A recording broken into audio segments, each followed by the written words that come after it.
Амансыңбы, куттуу талаам. Аманчылык. Келдиңби Толгонай? Былтыркыдан да карый түшкөнсүң го.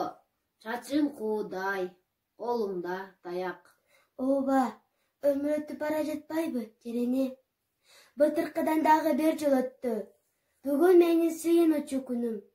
Билем, келериңди күтүп жаткам, Толгонай. Бул жолу сен баланы ээрчите келмек эмес белең? Ооба, дагы жалгыз келдим, Жерене.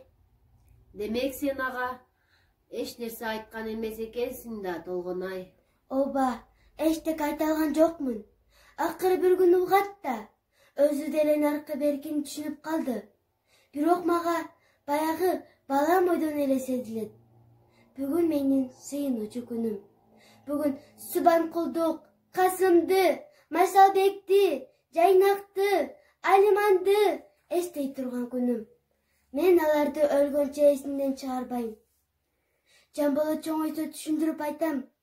Акыры бизди кечирер, түшүнөр.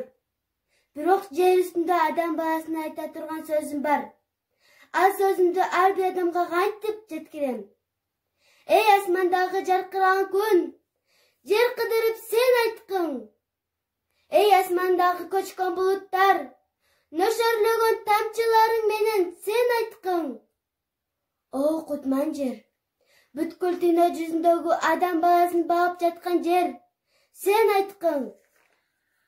Толгонай, сен айткын, сен адамсың, сен баарынан бийиксиң, баарынан улуусуң, сен адамсың, сен айткын, Толгонай. Кеттиңби, Толгонай? Ооба,